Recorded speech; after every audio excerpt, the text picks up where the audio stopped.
어떤 분이 30년을 다니면서 퇴직금 5억 원을 받았다. 이건 가정입니다. 일시금을 수령하면 세금을 한 방에 3,500만 원을 냅니다. 근데 5년에 걸쳐서 운용을 하면서 천천히 하면 연금소득세는 2,490만 원밖에 안 냅니다. 그러니까 연금으로 수령을 완만하게 천천하게 하면 그게 훨씬 더 나은 세금의 절세 수단이 되니까요. 그래서 퇴직한 다음에 초기에는 뭐다? IRP. 그 다음에 연금저축에서 인출하시는 걸 추천드려요.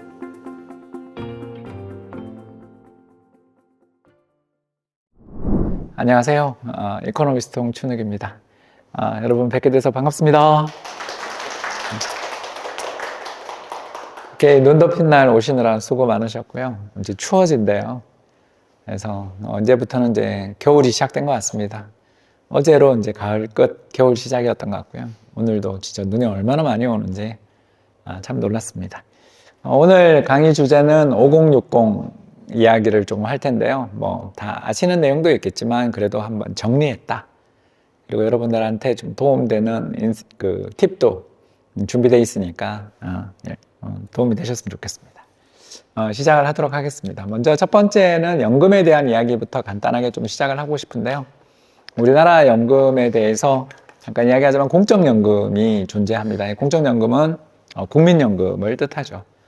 그런데 이제 국민연금에 못지않게 크고 또 의미 있는 연금들이 공무원연금, 사학연금, 군인연금인데요. 저는 얼마 전까지 공무원연금에 자문위원을 해서 저기도 열심히 자문도 하고 강의도 다녔던 기억이 납니다. 여러 가지 이제 이런 연금들 시스템들이 존재하는데요. 근데 이제 국민연금으로 잠깐 이야기를 맞춰보자면 가입 기간이 이제 10년. 그래서 이미 가입하시는 분들도 계시죠? 그래서 안 보이실까 봐. 네, 그래서 이미 가입하시는 분들은 10년을 채우셔야 됩니다. 그래서 근데 이제 그게 꼭 이미 가입이 좋은 것만은 아닐 수 있는 게 이제 뭐랄까요? 이제 부부 기준으로 해서 또 연금을 많이 받는 남편이 있거나 아내가 있으면 이게 또 이미 가입이 안 좋을 수도 있기 때문에 알아서 판단하시면 좋겠습니다. 일단 1952년생까지는 만 60세에 연금을 받기 시작했고요. 네, 놔두면 안 되겠습니다. 1953년생부터 56년생은 61세. 그리고 57년생부터 60년생까지 58년 개띠죠. 얘가 이제 만 62세 이제 받으러 가셨고요. 그러니까 61년에서 64년생 63세, 65년에서 68년생 64세, 그리고 69년생은 이제 65세인데 제가 69년은 제 앞에서 이렇게 1년 늦어지고 있더라고요. 우리나라 베이비붐 세대들이 국민연금을 받으러 가게 되는 그 순간부터 이제 국민연금의 고갈 리스크들이 부각되는 거고요. 그래서 제가 올해 만 55세니까 딱 10년 뒤에 국민연금을 받으러 가고요. 이제 저희들이 국민연금 받으러 간 다음에 좀만 지나면 이제 국민연금의 적립은 중단되고 이제부터는 기존에 쌓여있던 돈들을 갖다가 이제 뺏쓰는 시기가 오게 되겠죠. 그런 시기들이 언제쯤 오냐에 대해서는 여러 가지 분석들이 많습니다만 대략 한 2050년 전후에, 그러니까 제가 2035년에 받으러 가서, 그죠? 34년이나 35년에 받으러 가서 한 15년 하면 고갈로 가는 그런 구조를 가지고 있어서 제 생각입니다만 저희 세대들도 국민연금을 정말 65세에 받는다라는 건 희망이고요. 아마 70 정도로 늦어지지 않을까 각오는 좀 하고 있습니다. 물론 저는 70부터 받을 계획이고요. 왜 받을 계획이냐면 연기연금을 받을 생각입니다. 연기연금이 뭐냐면요. 70세까지 연기를 할 수 있습니다. 그래서 제가 65세에 국민연금을 받는데 70세까지 연기를 하게 되면은 연 7.2% 정도씩 해서 인상이 됩니다. 그래서 5년을 연기하니까 2, 50 해서 1% 올라가고 5, 7, 2, 35에서 36%나 연금을 더 줍니다. 그래서 저희 개인연금, 퇴직연금들이 잘 갖춰져 계신 분들은 연기연금도 괜찮고요. 반대로 국민연금 고갈될 거니까 난 빨리 받아야 되겠다라고 생각하시는 분들도 많으시거든요. 그런 분들은 조기노령연금이라고 해서 5년을 땡길 수 있습니다. 그래서 예를 들어서 이제 65세에 받는 저희 세대 같으면 60세부터 받을 수도 있습니다. 이런 걸 선택하신 분들도 되게 많을 텐데요. 대신에 여기 나와 있는 것처럼 연 6%씩 감액되니까 30% 감액된다 이렇게 생각하시면 되겠습니다. 그래서 상당히 좀 큰 부담이지만 미리 땡겨서 받으실 수도 있습니다. 그래서 이 두 가지 다 가능합니다. 그리고 연금을 지급할 때 세금이 붙습니다. 그래서 공적연금이 연 350만 원 초과할 때 종합소득세 신고가 있다. 예, 세금은 우리를 끝까지 따라다닐 것입니다. 각오하셔야 되고요. 특히 연금을 많이 받으시는 분들은 이제 건보료 산정에 또 포함됩니다. 그래서 저 같은 경우는 그래서 70세까지 안 받으려고 그렇게 계획을 하고 있는 이유가 70세까지 안 받으려고 계획하는 이유가 건보료 문제도 있고 그러니까 그래서 이런 부분에 대해서 저희들이 이제 고민을 하고 있는 중이죠. 나와 있는 것처럼 적어도 한 700만 원 초과해서 1,400만 원 이하까지는 그래도 조금 공제를 해주는데 1,400 이상 받으시는 분들부터는 이제 공제도 잘 안 되고 세금을 많이 내야 되는데 저 같은 경우는 지금 제가 계산해 보니까 한 월 200 정도는 받더라고요. 왜냐하면 제가 1994년부터 전국민연금 도입된 첫 해부터 직장 생활하면서 풀로 받았기 때문에 제가 얼마 전에 계산을 한번 해보니까 94년부터 지금까지 제가 엄청나게 국민연금을 많이 넣었더라고요. 억을 넘겼어요. 그러니까 그렇죠, 억이 넘죠. 예, 억이 넘었더라고요. 그러니까 이제 제가 물가 상승률 감안해서 한 200만 원 받는 걸로 나오더라고요. 그러니까 저 같은 경우는 이제 어떻게든 이연하는 게 나을 수도 있는 그런 상황이라고 볼 수 있습니다. 이런 걸 잘 파악하셔야 돼요. 개인연금은 퇴직연금과 IRP 계좌 또는 이제 DC 뭐 이런 것들 그런 것부터 시작해서 DC형 있고요. 개인연금은 연금저축하고 IRP 이런 것들이 다 포함됩니다. 그리고 여기 나와 있는 것처럼 만 55세 넘으면 연금 수령 가능한데 제가 얼마 전에 55세 생일, 만 55세 생일이 지났은 그래서 이제 연금을 받을 수 있는데 오늘 가르쳐 드리겠습니다만 개인연금은 최대한 늦게 수령하는 게 좋아서 안 받고 있습니다. 왜 그러냐면요. 여기 잠깐 여기 있죠. 연금의 수령 한도라는 게 있어요.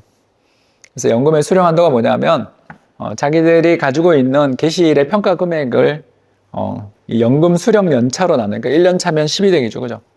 거기다 이제 120까지 곱해서 거기에서 수령 한도가 있습니다. 그 한도를 넘겨서 수령을 하면 세금을 많이 냅니다. 왜 이런 제도를 만들었는지 저한테 묻지 마시고요. 정부에서 이런 걸 만들어 놨어요. 그래서 여기 나와 있는 것처럼 우리나라는 연금의 수령 한도라는 게 있기 때문에 이걸 계산을 하셔야 돼요. 그래서 여기 나와 있는데 이제 1,500만 원 이하를 받는다. 개인연금에서 1,500만 원 이하 정도의 이제 그 연금을 받는다 그러면 55세에서 70세 미만은 5.5%의 세금을 떼고요. 70세부터 80세는 4.4%의 세금을 떼고요. 난 80세 이상은 3.3을 떼는데 제가 1,500만 원 넘겠죠, 제가. 그러니까 분리과세 또는 종합소득 합산과세를 받기 때문에 제가 웬만하면 그냥 개인연금은 먼저 안 받으려고 애를 쓰는 그런 좀 계산을 하고 있습니다. 그래서 그나마 저희가 이제 연금을 받을 때 세금을 좀 적게 내면서 받을 수 있는 상대적으로 세금을 적게 내면서 받을 수 있는 개인연금 중에서 먼저 인출을 해야 되는 자산이 뭐냐? 가르쳐드리겠습니다. 퇴직금부터 인출하시는 게 낫습니다.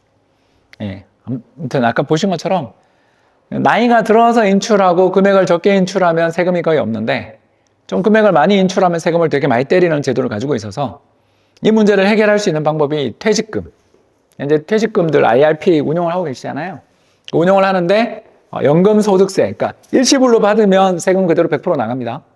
근데 그게 아니라 연금으로 이렇게 10년에 걸쳐, 5년에 걸쳐 이렇게 받는다 그러면 소득세율이 70%밖에 안 돼요. 그래서 30%나 세금을 깎아줘요. 그래서 순서를 가르쳐 드리자면 돈을 인출하실 때는 IRP 계좌에서 먼저 인출. 그러니까 DC든 뭐 DB든 다 나중에는 IRP로 돈이 들어오니까 IRP에서 돈을 먼저 인출하시는 게 그나마 상대적으로 낫고 그다음에 연금저축 쪽에서 인출하시는 게 더 나을 수 있다. 이런 순서입니다. 그리고 세액공제를 못 받은 추가 납입 금액들 있잖아요. 우리가 900만 원까지 IRP에 연말정산에서 세액공제 받잖아요. 100만 원씩 받잖아요. 그거 넘어서서 수백만 원 더 넣을 수 있는 거 아시죠? 1,800까지 1년에 넣을 수 있는 그 돈에 대해서는 빼더라도 혜택을 받은 게 없기 때문에 세금을 안 받았어요. 그래서 최대한 좀 1,800까지 넣으라고 이야기를 많이 하는 이유가 이게 좋습니다. 세제 혜택은 없어도 인출할 때 자유롭고 편하다. 이렇게 말씀을 드릴 수가 있겠고요. 그래서 이제 가정합니다. 어떤 분이 30년을 다니면서 퇴직금 5억 원을 받았다. 이건 가정입니다. 이런 분이 뭐 많지 않죠. 그렇지만 가정이에요. 가정을 했을 때 이제 일시금을 수령하면 세금을 한 방에 3,500만 원을 냅니다. 근데 5년에 걸쳐서 운용을 하면서 천천히 하면 연금소득세는 2,490만 원밖에 안 냅니다. 그러니까 연금으로 수령을 완만하게 천천하게 하면 그게 훨씬 더 나은 세금의 절세 수단이 되니까요. 연금으로 인출하시기를 바라고, 그래서 퇴직한 다음에 초기에는 뭐다? IRP. 그 다음에 연금저축에서 인출하시는 걸 추천드려요. 그래서 연금저축은 계속 운용을 하는 거죠. 그러니까 무슨 말인지 하면, 예를 들어서 제가 이제 퇴직금이 한 1억 있다, 쌓여있다 그러면 5년에 걸쳐서 한 2천씩 빼는 거죠. 그러고 난 다음에 그거 다 고갈되고 난 다음에 개인연금을 빼는. 그렇게 하는 거죠. 그리고 ISA 계좌 이런 걸 활용해가지고 그 전에 미리 연금, 개인연금 저축으로 계속 이관을 시킬 수 있는 거 아시죠? ISA 3년 되면 그거를 연금저축 계좌로 이관을 시킬 수 있어요. 그래서 추가적으로 또 세제 혜택을 더 받을 수가 있거든요. 그런 식으로 운용을 하시는 걸 많이 추천드립니다. 그게 기본입니다. 다시 하자면 절세계좌 3충사가 있는데 그 중에서 제일 먼저 돈을 빼는 건, 우리가 나중에 나이가 들어서 돈을 빼는 건 IRP부터, 그 다음에 연금저축 빼는데, 그 연금저축은 ISA 계좌로 계속 3년마다 어떻게 이전을 시키는 게 나중을 위해서는 좋다. 근데 물론 이제 돈이 필요하면 뺐어야 되니까 ISA 계좌부터 먼저 운용을 하라고 하지만, 일단 이게 기본이다. 세금을 절세하면서 돈을 뺄 수 있는 기본이다. 그리고 개인연금은 최대한 늦게 빼는 게 아까 본 것처럼 세금을 좀 적게 낼 수 있다. 별거 아니에요. 이것만 그냥 기억하시면 인출 순서를 다 배우시고. 그래서 인출 순서는 다 배웠고요. 자, 5060으로 가면 이제 노인 빈곤율이 되게 높다라는 게 이제 문제인데, 우리나라 1인 가구 기준 중위소득이 207만 원인데, 저거에 미치지 못하시는 분들이 오타가 났고요. 70.3%니까 너무 높죠. 그래서 오타가 났고요. 그래서 우리나라 1인 가구, 특히 홀로 늙어가시는 분들의 노인 빈곤율이 너무 높아서 이게 이제 우리나라의 걱정입니다. 자, 이렇게 하다 보니까 개인연금 뭐 이런 것도 잘 안 돼 있는 데다가 특히 국민연금도 다른 세대들에 비해 가지고 많이 안 넣어가지고 100만 원 이상 국민연금 받으시는 분이 5분 중에 1분 정도도 안 되는. 그러니까 저는 200만 원 받는다고 지금 이야기했잖아요. 뭐 계획이죠. 10년 뒤에 받을지 안 받을지 모르죠. 그렇지만 아무튼 저는 한 200 받는다 그러는데 100만 원 이상 받으신 분이 현재 지금 연금 수령하시는 분들 중에 5분 중에 1분밖에 안 되는. 참혹하죠. 이렇게 돼 있습니다. 그래서 우리나라 노후 빈곤율이 높은 세대는 어디다? 여기 나와 있는 것처럼 30년대 후반에 출생하신 분들, 지금 80대 가까우신 분들이 제일 노인 빈곤율이 굉장히 높고요. 그 다음이 40년대, 바로 이제 태어나자마자 해방을 맞고 한국전쟁 맞았던 분들. 그 다음이 해방동의. 저희 어머님이 46년생이시대, 딱 여기. 전부 다 이 세 세대가 굉장히 노인 빈곤율이 높아요. 그래서 제대로 교육도 못 받았고요. 좋은 직장도 못 잡았고, 그런 분들이 굉장히 많았던 거죠. 그러다가 이제 밑에 보시는 것처럼 그 밑에 세대들은 굉장히 노인 빈곤율이 낮아요. 그런데 이제 이렇게 노인 빈곤율이 낮으니까 문제 없냐? 이렇게 하시지만 문제가 있습니다. 바로 우리나라 60대 이상 가계의 자산 구성을 살펴보면, 이게 한국은행에서 조사하는 가계금융복지조사인데, 자 보세요. 39세입니다, 여러분. 자, 39세 이하는 부동산 비중이 60%밖에 안 돼요. 어쩔 수 없죠. 돈이 없으니까.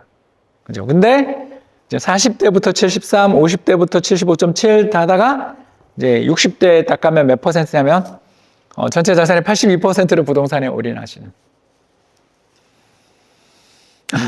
그러니까 이제 문제가 커지죠. 그리고 부동산에 대한 비중이 얼마냐 하면 전체 우리나라 가계 자산이 한 5억 정도를 평균적으로 들고 있다고 보시면 그 중에서 4억 3천을 부동산에 올인하는.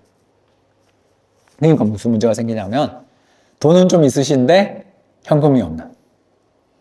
이런 상황에 5060들이 지금 처해 있다. 이렇게 말씀을 드릴 수가 있고요. 그래서 주택연금에 가서 시뮬레이션을 해봤습니다. 왜 65년생을 했냐 하면요. 5년 동안, 여기 나와 있죠. 5년 동안 열심히 먼저 땡긴 다음에 그 뒤에는 내려가는 구조를 짰습니다. 왜? 국민연금을 몇 살에 받는다? 64세. 아까 봤죠? 우리 기억 안 나세요? 에이, 저부터 69세, 65세에 받고 65년생부터 68년생까지는 아까 64세에 받았잖아요. 그래서 이렇게 짰어요. 그러니까 일부러 시뮬레이션을 제가 아까 그렇게 한 거예요. 보시는 것처럼 102만 원 정도를 받으시다가 71만 원으로 줄어드는데 그때 국민연금이 60만 원이든 100만 원이든 나오면 이분은 이제 먹고 사는데 큰 문제는 없는 이렇게 만들 수 있는 구조를 짰습니다. 세대주가 4억 3천만 원 주택을 보유한다고 가정한 건 60세 이상 평균 부동산 자산이 4억 3천이었기 때문에 그냥 거기다 넣은 겁니다. 그래서 이런 여러 가지 사례들을 보시면 알겠지만 우리나라 사람들이 주택연금이나 이런 것들을 갖다가 활용을 좀 하면 좋은데 거의 활용을 안 해요. 그래서 우리나라에 지난 9월 말 기준으로 해서 가입하신 분들이 13만 명밖에 안 됩니다. 베이비붐 세대가 700만이잖아요. 58년 개띠를 전후한 한국의 베이비붐 세대가 700만 명인데 그 중에 13만 명만 주택연금에 가입하셨고 주택연금에 가입하신 분들 60대가 또 가입 안 하고 72세에 가입을 하시는 그러니까 너무너무 힘들어져서 주택연금을 가입하시는 거죠. 그리고 평균 월지급 금액이 그래서 높습니다. 얼마나 122만 원. 왜? 나이가 많으신 분들은 더 많이 받죠. 주택연금 가입하는 나이가 많아지면 많아질수록 월지급금은 더 커집니다. 그리고 주택가격은 60세 이상 평균 4억 3천에 비해서 낮은 3억 8,800만 원으로 집계가 됐어요. 그래서 이걸 보시면 알겠지만 국민연금이고 뭐고 다 받아봤지만 도저히 현금이 고갈돼서 더 이상 살 수 없다라고 된 상황에서 어쩔 수 없이 주택연금을 받으러 가시는 게 대부분이다. 라는 게 현재 우리나라의 현실인 거죠. 그래서 우리나라 주택연금에 대해서 사람들이 굉장히 가입이 저조한 이유가 여러 가지가 있는데 가장 큰 건 이거겠죠. 더 가격이 상승한 다음에 가입하자. 그죠? 이게 주택연금의 가입 부진을 만드는 게 있겠고 또 하나는 주택연금만으로는 노후 자금이 부족하다고 느끼시는 분들도 많고 그래서 이렇게 되는 것 같습니다. 자, 그러면 주택의 82%를 묶고 있는 이 전략이 꼭 나쁜 전략이냐 하면 그렇지는 않습니다. 그림에 나와 있는 것처럼 녹색 선이 1870년부터 시작해서 2015년까지 전 세계 16개 나라의 실질 주택 가격 상승률입니다. 실질이니까 인플레이션을 감안한 거죠. 보시면 알겠지만 점선은 주식, 녹색 선은 부동산인데 부동산이나 주식이나 수익률은 똑같습니다. 7%. 왜 그러냐? 주식은 주가 상승이 있어서 자본주의 경제가 발전하면서 주가 상승이 있어서 그렇다라고 한다면 부동산은 왜 저렇게 7%라는 어마어마한 성과가 나느냐? 바로 임대료 때문입니다. 주택 임대료가 대부분의 나라에서 3% 이상이니까 전체 가격 상승 7% 중에서 절반 가까이가 임대료에서 발생을 하는. 우리나라는 전세 때문에 저 임대료가 상당히 낮은 편이지만 그래도 우리나라도 비슷하다고 볼 수 있습니다. 근데 특히 부동산이 주식에 비해서 훨씬 더 안정적이기 때문에 주식보다는 부동산이 훨씬 더 우월한 자산입니다. 그리고 이건 한국도 마찬가지입니다. 임대료를 감안한 아파트 가격. 그러니까 우리가 내 집에 제가 살고 있다면 집주인한테 무이자 대출을 안 해도 되잖아요. 전세가 무이자 대출이죠. 집주인에게 주는 무이자 대출이잖아요. 그러니까 그 비용을 안 지불해도 되잖아요. 제가 제 집에 살면. 그러니까 그거를 임대료라고 가정해서 측정한 게 검정색 선. 그리고 파란 선은 주가지수. 한국의 코스피 지수입니다. 보시는 바와 같이 우리나라도 주식보다 부동산이 월등하게 우월한 자산입니다. 근데 이제 여기는 한 가지 문제가 있습니다. 무슨 문제가 있냐? 단독주택은 빼고 이야기하고 있다.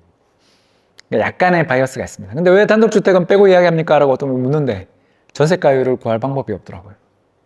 아파트 전세가율 통계는 있는데 단독주택 전세가율 들어보셨어요? 그렇죠. 단독주택 같은 경우는 전세 잘 없죠. 그러니까 그래서 도저히 계산할 수가 없어서 이렇게 했습니다. 이해 부탁드립니다. 그래도 우리나라도 부동산이 더 나은 자산입니다. 그런데 이제 이 전략에 문제가 있습니다. 아까 했던 대로 이제 한번 해보겠습니다. 이건 그냥 가정입니다. 서울에 시가 15억짜리 아파트를 가지고 있으면서 아까 했던 비율 그대로 5억 정도는 현금을 들고 있는 전략을 갖고 있다고 가정해보자라는 거죠. 물론 이건 자산가입니다. 우리나라 전체 부동산 뭐 이런 것들 순위를 매겨볼 때 3에서 5% 사이에 있는, 상위 3에서 5% 사이에 있는 아주 부유한 가계인데, 여기 지금 나와 있는 것처럼 이게 MDD입니다. 맥시멈 드로우다운이라고 해서요. 최대 손실률. 그래서 언제? 2008년 글로벌 금융위기 때 한번 폭락하고요. 다음 또 언제? 2012, 13년 하우스푸어 사태 때 한번 또 박살나고요. 그리고 언제? 2022년 갭 투자 장세가 붕괴된 다음에 또 한번 박살나죠. 이 사례에서 보는 것처럼 우리나라 부동산에 투자를 해서 특히 서울의 아파트, 평균적인 서울의 아파트를 보유하고 있는 집조차도 어마어마한 손실에 시달리게 된다는 거죠. 그리고 두 번째가 지난 그러면 2006년부터 시작해서 실거래가 통계가 2006년에 나왔으니까 2006년부터 시작해서 지금까지 거의 만 한 19년 동안 연평균 수익률이 얼마냐면 한 5% 정도 나옵니다. 물론 이제 레버리지를 했다면 달라지겠지만 저는 아까도 이야기한 것처럼 평균적인 가계를 생각하기 때문에 이렇게 계산을 했습니다. 결국 두 가지 문제가 있죠. 수익률은 부진하면서 위험도 그렇게 낮진 않다. 이게 우리나라 부동산, 특히 60대 가계들의 특징이죠. 이 문제를 해결할 수 있는 방법이 있습니다. 첫 번째, 어떻게 하면 된다? 달러에 투자를 하자라는 거죠.